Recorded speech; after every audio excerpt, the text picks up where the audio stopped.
I want to demystify something with you.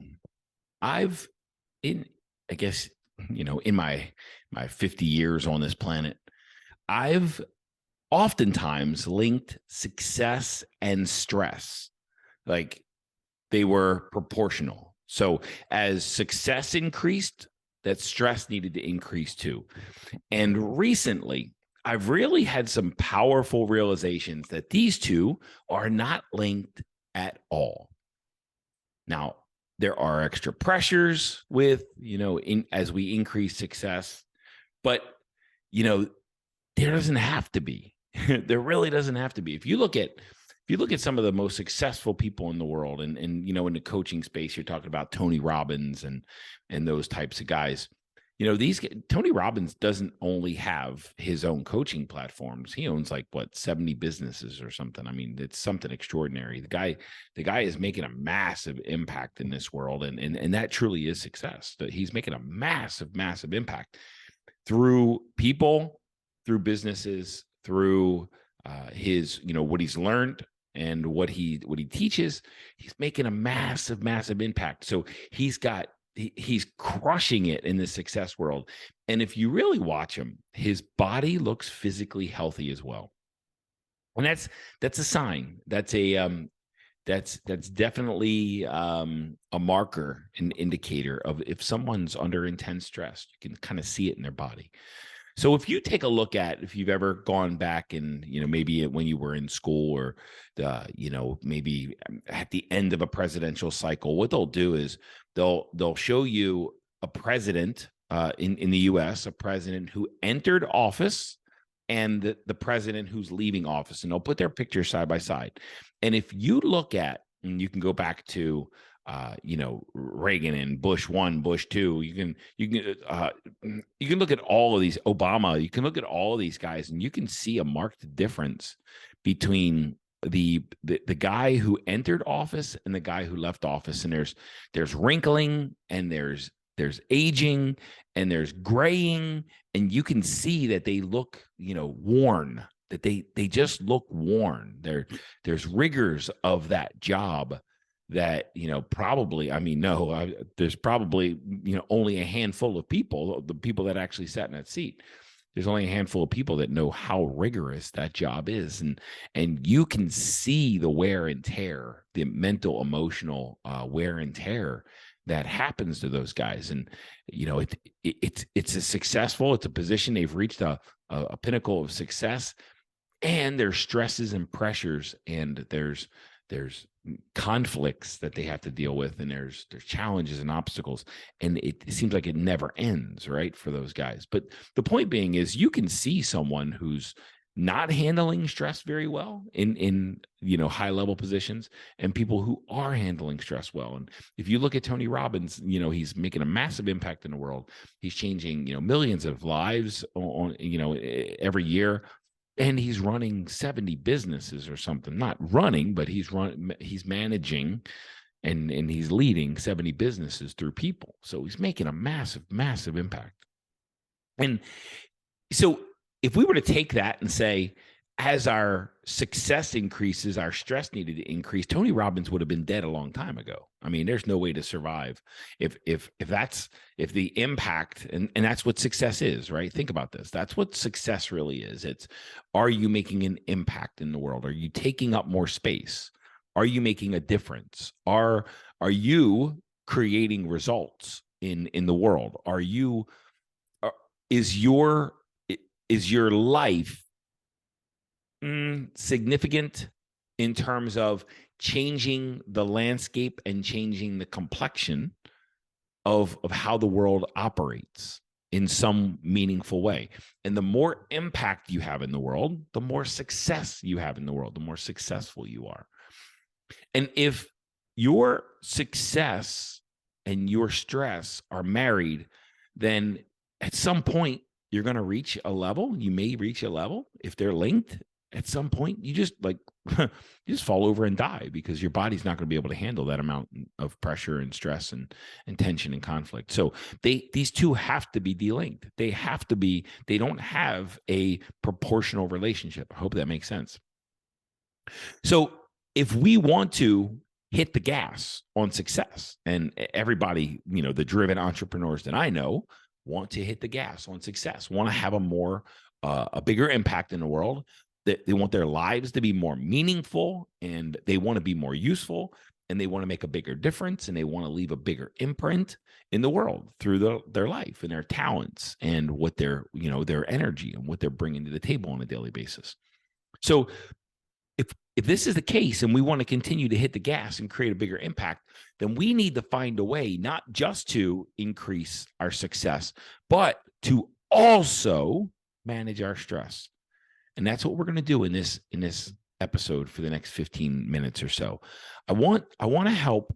We're not going to talk about success, and how to create success, even though, it's really getting clear about what problem you want to solve in the world and what you're uniquely gifted in solving, and building a mission, building a business, building an organization, building a team, building an enterprise around solving that problem for people in the world, and then continuing to scale that. So that's the process of success. And again, if you don't manage stress, you're only going to go so far before you keel over, because the pressure is going to become too much. What we're going to do is we're going to talk about the stress component of this journey and of this impact. Okay, so it's important to understand that stress is a result of a nervous system in your body that's not well regulated. Stress is a result of you not completely paying attention and nurturing and healing and resolving and interacting in a healthy way with your nervous system. That's what it is.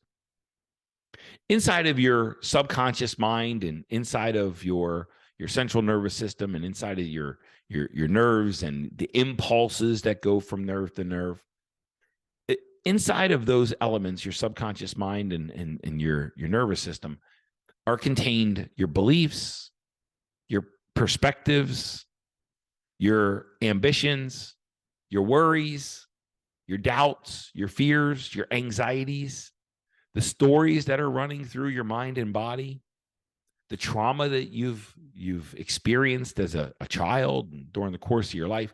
All of these are contained within your nervous system. And if you don't regulate these things, if you don't pay attention to these things, they will reach a level where you can't escape them, where you can't outrun them, where you can't quiet them. And when we're talking about the nervous system, I want to talk about two specific parts of your nervous system. There's the sympathetic nervous system, and there's the parasympathetic nervous system. The sympathetic nervous system is the part of your nervous system that creates fight, flight, or freeze responses. The sympathetic nervous system is warning you of potential dangers, and it floods your body with adrenaline and cortisol and norepinephrine when there are danger, like real danger or imagined danger. Let's be clear about that. Your sympathetic nervous system turns on when there's danger, so you can get the hell out of Dodge. So your body and mind continue to survive. That's the role of the sympathetic nervous system, is survival. The sympathetic nervous system is survival based. All right, it's important. It's an important element. The parasympathetic nervous system, is responsible for slowing your heart rate, for reducing your stress, for reducing your anxiety, for reducing your worry, for slowing your pulse, slowing your heart rate, for your blood pressure. The parasympathetic nervous system is meant to regulate the amount of cortisol and adrenaline and norepinephrine in your body so that you can feel a sense of peace and calm and relaxation and joy. And when your survival is not in jeopardy, the parasympathetic nervous system is meant to kick in and flood your body with acetylcholine, which is a hormone which regulates your body functions to bring your body to a state of homeostasis, so that you can exist, and you can be, and not be, a nervous wreck, not be in alert status. And if you really look at society, if you really pay attention to society, acetylcholine is not it's not running through a lot of people's bodies. If you really look at society, adrenaline and cortisol and norepinephrine are running the show, because people are in fight or flight mode on a regular basis. And what happens with a human being is, if you pay attention to every thought that you believe every thought that you have, if you believe everything that people have ever told you, if you act as though, in your mind, operates in the past and is always trying to bring about a better past. I had a friend of mine one time say, "I've given up all hope of creating a better past." So if your mind is always trying to reshape the past, and is trying to understand the past and reshape the past and avoid past mistakes, and your mind's always in the future, and it's anticipating danger, and it's anticipating these problems that might happen. And when you turn on the news and you're listening to the media coverage, and they're talking about, that serial killer 1,000 miles away, and it ravages and racks your mind and your body with constant potential dangers and warning signs. These are all things that turn on your sympathetic nervous system and keep it on. And then your body becomes addicted to the hormones that your sympathetic nervous system is firing. And when your body becomes addicted to cortisol and norepinephrine and adrenaline, when your body becomes addicted to these, it doesn't know how to operate without them. And then your parasympathetic nervous system basically turns off and goes quiet and goes dormant. And then you live in your sympathetic nervous system at all times, like you're higher alert, like danger is all there is in the world. And then, when your sympathetic nervous system is firing and you're being flooded with the hormones of survival, then your thoughts turn to survival-based thoughts, and your beliefs turn to survival-based beliefs, and your emotions turn to survival-based emotions. And you're living in fight, flight, or freeze mode all the time, even when there's no danger, or there's no potential for danger, or even when you are completely safe. And this is why there's times when someone has complete harmony in their life, but they can't sit still, because their sympathetic nervous system is firing on all cylinders, and they're still feeling unsafe, even when there's complete ease in their life. When you live in your sympathetic nervous system, you're always going to feel a high level of stress, anxiety, panic, even when there's nothing wrong with your environment and there's no challenges in your life. And what we've done, guys, gals, in society is we've tuned out, and we've at times we've celebrated people that are living in their sympathetic nervous system, and we've cheerled these people, and we've given them trophies, and we award their achievement and accomplishment, their struggle and sacrifice, and we reward struggle and sacrifice, and we celebrate struggle and sacrifice. And we're basically struggling or celebrating people that are choosing to struggle and choosing to punish themselves and choosing to have their sympathetic nervous system turned on all the time. Then there's people that are living in heightened states of homeostasis, where their parasympathetic nervous system is actually engaged, and they're experiencing some joy and some peace and some harmony and some tranquility in life. And we're looking at them and we're thinking they're lazy. and they're wasting their life away because they're experiencing some level of joy, and their body's not giving them senses of danger. And when we realize that feelings of freedom and peace and love and joy and harmony are our birthright, and we can have them anytime we want, when we allow our parasympathetic nervous system to actually do what it was intended to do, and turn off the news and turn off the media and get away from all the people that are just, chicken littles and, just the sky's falling all the time. And if you're not killing yourself, you're not doing it right. And if you're enjoying the journey, then you're not pushing yourself hard enough. Get away from those people and shut them out.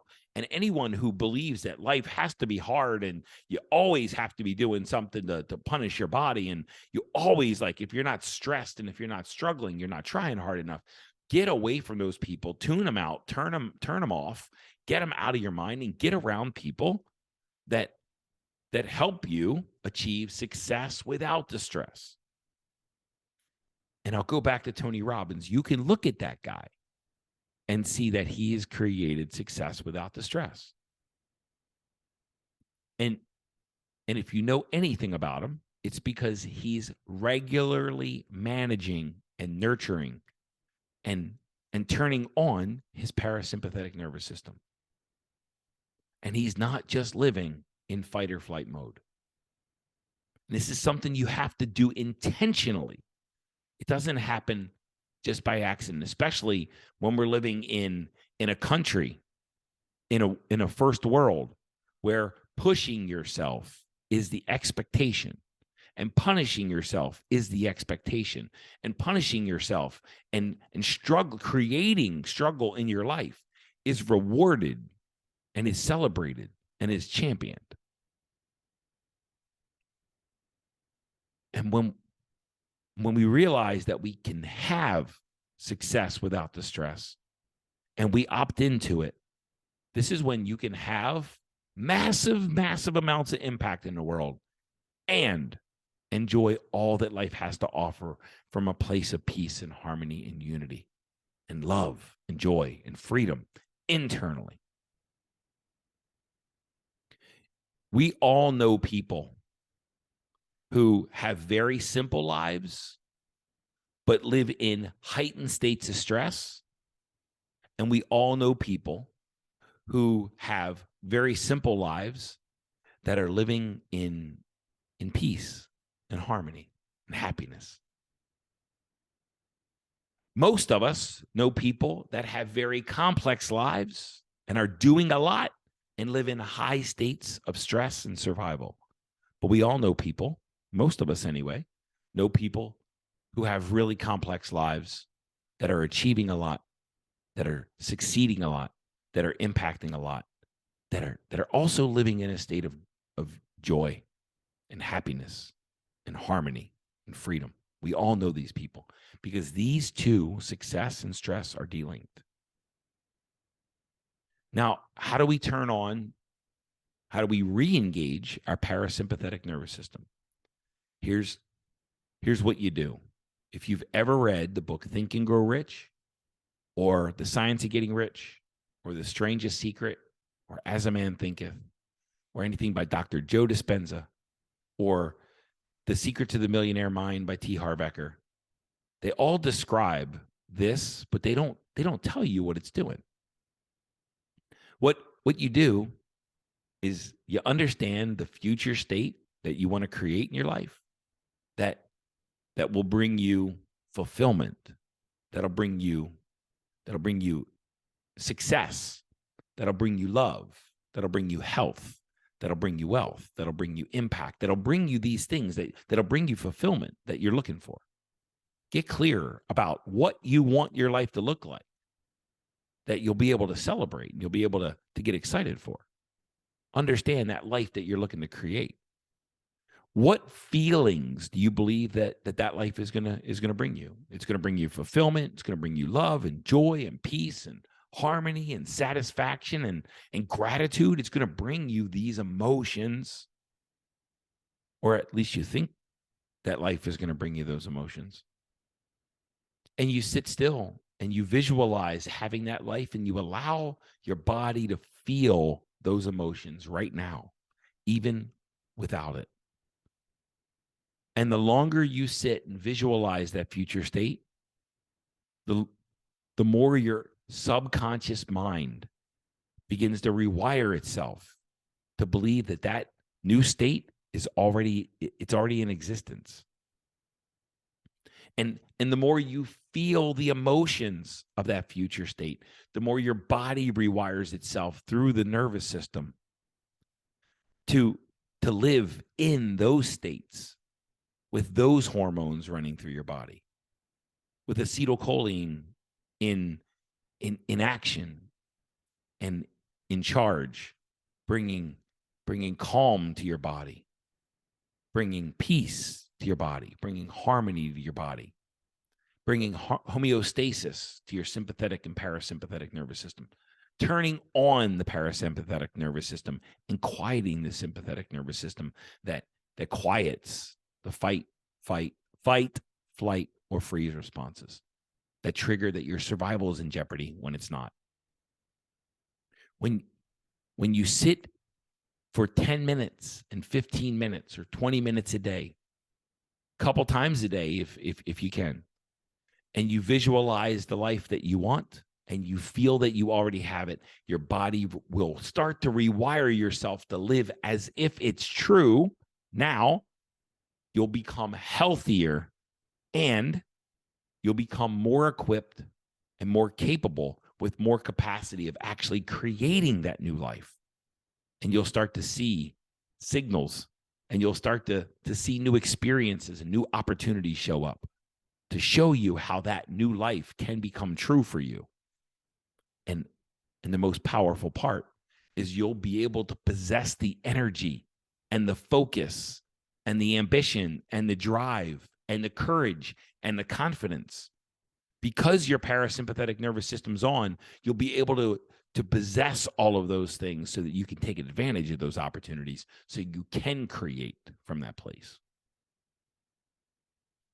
But the first thing we need to do is recognize that most of our lives, if you're living in the first world, you're living with your sympathetic nervous system signaling danger where danger doesn't exist.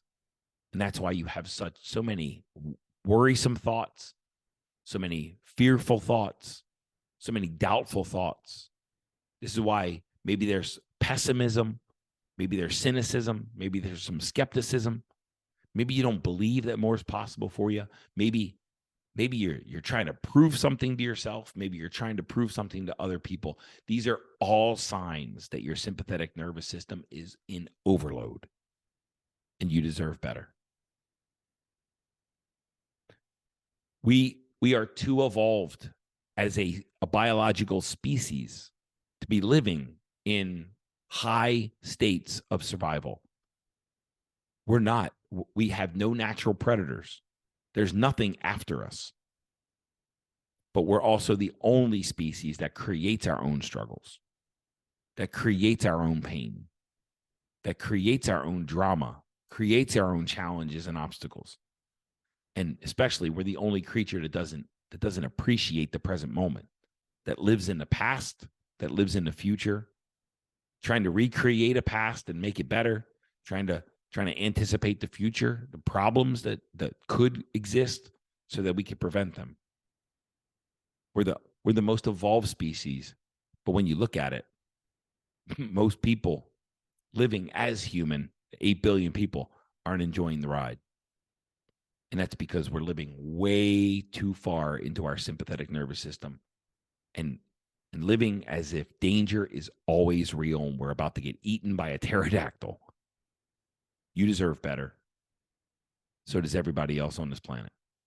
But the first thing we have to do is realize that our body, if it's fighting for survival, it's fighting an enemy that doesn't exist.